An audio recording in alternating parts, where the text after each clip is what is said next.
वैसे आज पूरी दुनिया प्रतिस्पर्धा में लगी हुई है। लोगों में एक दूसरे के प्रति विकास की भावनाएं कूट कूट कर भरी हैं। अपने आप को सबसे आगे रखने के लिए होड़ लगी हुई है। क्या ऐसे में आपने सोचा होगा कि पहले की मुंबई कैसा होगा? यहाँ के लोग कैसे होंगे? लोगों के आपस में बातचीत के ढंग कैसे होंगे? क्या क्या काम धंधे होंगे यहाँ के लोगों के पास? मैं आपको बता दूं कि बीते वर्षों में मुंबई इतना बदल गया है कि शायद आप विश्वास न कर पाए। मित्रों, आइए अब हम जानेंगे इस माया नगरी में पहले के और अब के समय में कितना बदलाव हुआ है, कितना कुछ परिवर्तन हो गया है इस सपनों के शहर में। तो बिना विलंब किए हम वीडियो में आगे बढ़ते हैं। इससे पहले कि यदि आप हमारे चैनल पर नए हैं तो कृपया चैनल को सब्सक्राइब तथा लाइक करना ना भूलें।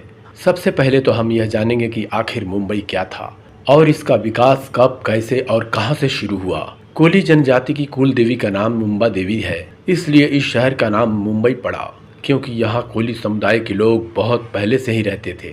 जैसा कि आप जानते हैं, यूरोप, अमेरिका, अफ्रीका आदि पश्चिमी देशों से जल मार्ग या वायु मार्ग से आने वाले जहाज, यात्री एवं पर्यटक सर्वप्रथम मुंबई ही आते हैं। इसलिए मुंबई को भारत का प्रवेश द्वार कहा जाता है। मुंबई, जिसको पहले बम्बई कहा जाता था, इसे मुंबा देवी के नाम पर रखा गया था। मुंबई को भारत की आर्थिक राजधानी कहा जाता है।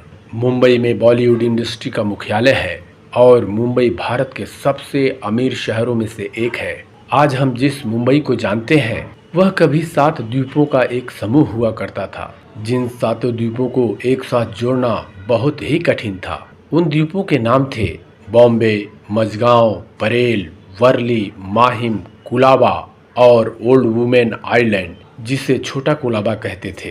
पहले इन द्वीपों पर मछुआरे और विभिन्न समुदाय के लोग रहते थे, जिनमें से प्रत्येक की अपनी अपनी संस्कृति और परंपराएं थीं। इनमें से प्रत्येक द्वीप पर स्थानीय शासकों का शासन था। पुर्तगाली खोजकर्ता फ्रांसिस्को की अल्मेडा का 21 जनवरी 1509 को पहली बार बॉम्बे के द्वीपों पर आगमन हुआ।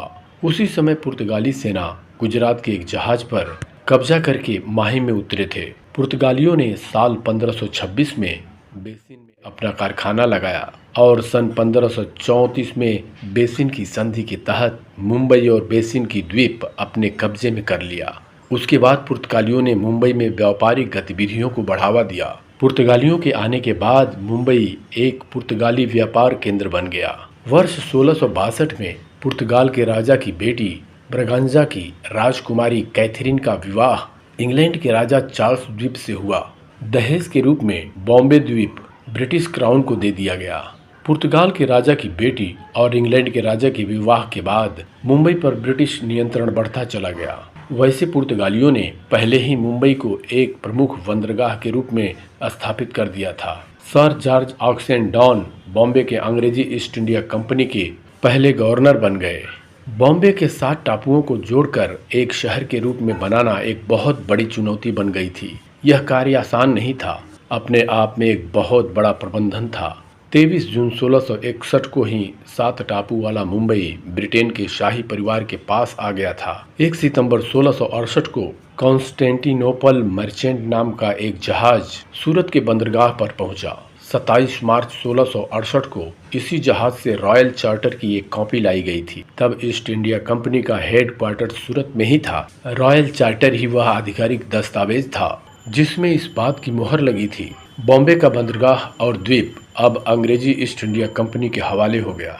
इस दस्तावेज में यह स्पष्ट लिख दिया गया था कि ईस्ट इंडिया कंपनी को इसके बदले में प्रत्येक 30 सितंबर को 10 पाउंड की कीमत अदा करनी होगी। और यहीं से शुरू हुआ मुंबई बनने का सफर। इन सभी टापुओं के बीच खाली स्थान में समुद्री ज्वार के कारण जल भर जाता था। भाटे की वजह से पानी वहां से चले जाने के कारण खारे पानी का दलदल शेष रह जाता था। मुंबई से मझगांव तक समुद्र पार करना तो संभव था, लेकिन अन्य द्वीपों के बीच नावों द्वारा ही जाना पड़ता था। कंपनी ने मुंबई की जनसंख्या आधार विकसित करने के लिए अप्रवासन को प्रोत्साहित किया था। इसके कारण आवास और कृषि के लिए भूमि की आवश्यकता हुई, परंतु यह केवल तभी संभव था जब उन दरारों को बंद किया जाए जिनमें समुद्र का पानी प्रवेश करता था। उस दौरान मुंबई में बहुत सारी मौतें हुई। इसका प्रमुख कारण था मलेरिया की बीमारी। द्वीपों के बीच खाली स्थान में भाटे द्वारा पीछे छोड़े गए खारे पानी के कारण दलदल बन जाता था, जिसके कारण मलेरिया बीमारी की उपस्थिति हमेशा बनी रहती थी। इस कारण पानी के प्रवेशिकाओं को बंद करना, दलदलों को सुखाना और समुद्र से भूमि को पुनः प्राप्त करना अनिवार्य हो गया। इसका उपाय करना इसलिए जरूरी था ताकि सभी टापू एक हो जाएं। सातों द्वीपों के बीच का स्थान पानी से डूबा हुआ था। उसे ऊंचे भाग से मिट्टी लाकर भरा जाना था और उसे समुद्र के स्तर पर लाया जाना था। जल द्वारों को इतनी ऊंचाई पर बांध बनाना था कि जब बारिश के पानी को बाहर निकालने के लिए खोले जाएं तो समुद्र का पानी फिर से प्रवेश न कर सके। इसके लिए कई बार पत्रों के आदान प्रदान और विचार के विमर्श किए गए। इसके बाद वर्ष 1690 के कुछ समय बाद बॉम्बे और मझगांव के द्वीपों के बीच उमर खाड़ी नामक पानी का प्रवेश द्वार बना दिया गया। इस प्रकार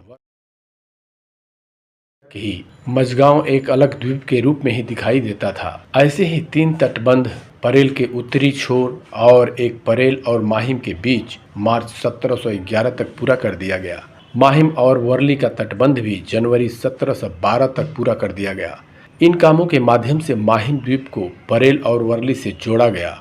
पानी के प्रवेशिकाओं को बंद करने से जो भूमि पुनः प्राप्त हुई उसको कुनबी नामक किसानों को टोका कर प्रणाली के तहत किराए पर दे दिया गया, जिसमें उत्पाद मुख्य रूप से चावल को कंपनी यानी भूस्वामी के बीच बांटा जाना था।